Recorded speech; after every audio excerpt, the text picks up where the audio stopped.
Hey everyone, we got Stan over here who topped 8 at our locals with 15 players, 4-round Swiss. How's it going? I'm doing fine. How are you? Alright, cool. Why don't you walk us through the deck you just topped 8 with? A top deck with the Brand Gate and Orfist Deck. So first, this is a rank chain, grade 3, grade 2, grade 1, grade 0s.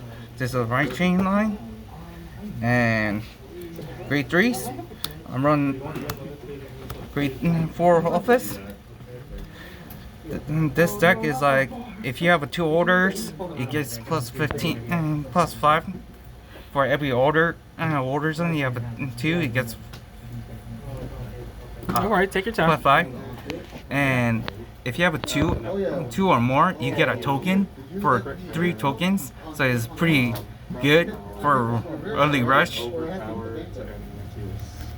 And I am running 2 grade 3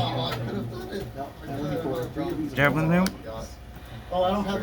I used to run 3 of him because he is a pretty good card for giving an opponent a little hard time with it, because if this unit attacks, you attack the back row with it. So it's this unit attack the Vanguard, you attack the back row as well. So it's a pretty decent card for giving a hard time for an opponent. And I'm running 4 World Order grade 3. I am in 3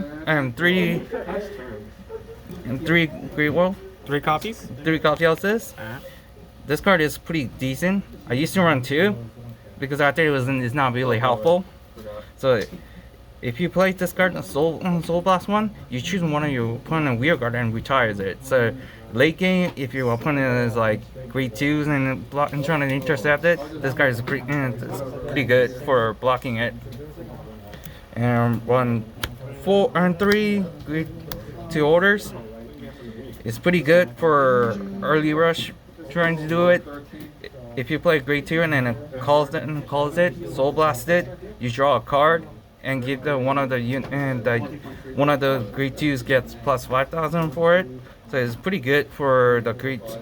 If you have grade 2, write it. It's pretty hard time. Opponents usually don't block it because it's 15k attack. So it's pretty good for it, and it allows you to draw 2 when you Soul Blast it. So it's a pretty good handy.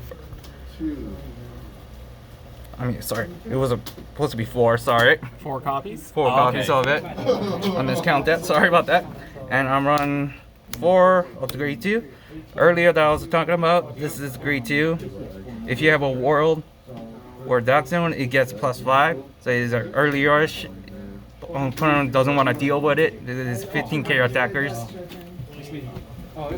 And I run 3 grade 2. This card in late game is pretty good, handy, because it's counter blast 1, Soul Blast 1, you draw a card for it. So it's a pretty handy when you need a card to guard. It's pretty earlier to pretty good too. And I run 4 best grade 1 ever in a Brand Gate. And probably everybody knows it already. Yeah, this card is pretty good. I've been hearing this is basically like the go-to. You're always going to essentially see this in a lot of builds. Yeah, because it's so good. Because if you have a order zone, has an order card on it, and end of the turn, if you boost it, you put this in a soul, you countercharge it. So in Brand Gate, you use a lot of counter blasts and Soul Blast. So you put in this card is pretty broken for Brand Gate. And I run 4 grade 1 of this. First, I really hate it, so I run at only 3. But in the late game and early game, if you need a guard, if you have 2 world zones, it becomes 15k shield, and if you want to have 1 world, it becomes 10k shield. So it's pretty good for counter blast for pay the cost for it. That's pretty good for my example. But some people, sorry, go ahead. Some people don't hate and don't like them much, so run 2 or 3. I understand it, trying to make it space, but I like to put it as 4. I think it's pretty good for it.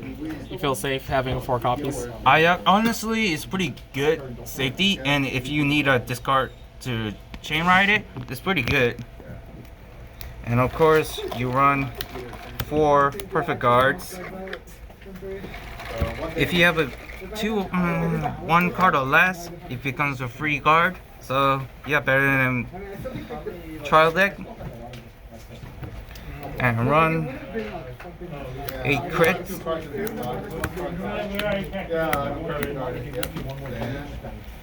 On my build, I like to be like really aggressive and give an opponent like really hard time. So kind of like you want to push it as much as possible you can to put the opponent 5 damage. And I run 3 front because I try draws, but it doesn't really help that much that really you're trying to get. So 3 fronts, like You want more of that aggression? yeah, more pressure to the opponent because like imagine you already swing with like 30, but if you got double front, you get 50 on the wheel guards too. So it's pretty bad. And of course run 4 heal. And last but least, over trigger for Brand Gate. To be honest, I really love this run and over trigger because I think what I so far see it. This card is so good, or from the every over trigger, because it's double the attack and gets double the crit. So imagine if you have already 2 crit, it becomes 4 crit for 1 turn. Yeah. So I think it is so broken. People are complaining about this card. Why it's so broken? What do you think about it? I think it is so broken that people hate it because of this. I win like 2 games straight because of the over trigger. How many times did that save you? At least 2 or 3 times, I think, during the match. And tokens, I run 10 because it's just in case for it. A lot of people is like 5 is good enough, but for me, I'm just for safety. If you lost it. They're just tokens. Like, you can run as many as you want, right? Yeah.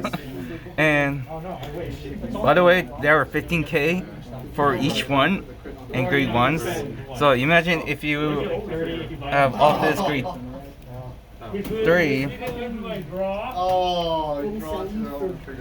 and you have a worlds, 2 worlds, office skill, you call 3 after pay counter plus 2, you call 3. So this column is our 30k boost, and this is support if you call another wheel guard that's 25 and 23 for swing, and Vanguard gets 2 of it, so it's at least 18k beater per turn. So it's pretty giving a lot of pressure for an opponent, especially tokens like if you have a whole board of tokens, they're pretty strong. Were any of the matches during the rounds hard for you, or? One of the hard matches I faced was same deck. It was really hard. I thought I never thought of like face the same deck. So it's pretty pressure. If opponent has the same field as I do, that's a really hard to deal with because it's like you have to think of like next move that. Hopefully the opponent doesn't get over trigger because you cannot guard that if you get over trigger with that turn. So how you liking the new format? I really enjoyed it. I think it's really better than V series. I like the way Bushido was thought of it. So it was a pretty good idea that Bushido did it. I was hoping they did it sooner when the V series. But hey, better than nothing, right? Better late than ever, or better late than never. Yep, true. Yeah. Well, that's great. Well, yeah. I mean, I like the aesthetics of the anime is really great. It's nice to see a lot of new cards. Definitely brought a new life to the game. And yeah, I can't wait what else Bushiroad has in store. I know we got a little sneak peek stuff when we look at the Japanese meta, but yeah, I mean, sometimes even with the different regions can have different play styles. Like they could be either like aggressive or defensive, and at times our North America uh, styles usually it can actually differ at times. That is true. Now it has a three meta different play game, premium, Wii, and overdress now. So there's a 3 format. That's pretty interesting. I wish you got an idea about that, but I guess how this tournament's gonna run is gonna be interesting. Yeah. I can't wait for that. Yeah, I mean next week, man, we gotta see what's gonna be happening. Yeah. So thank you for everyone that's watching the video. Don't forget to click, like, subscribe, all that jazz. Yeah, any shout outs you want to give out, Seth? I'd like to shout for my teammate Tim. He helped me a lot too. He's playing over there. And Randy, because of him, I got the clan stuff. Thanks for him. I really appreciate it for save that. Yeah, where the hell is Randy? He's supposed to be here, man. I know, right? This guy right here, shoot. But yeah, well, thank you for coming and topping 8 at our locals. And yeah, I can't wait to see how well you do next time. Yep. Thank you. All right.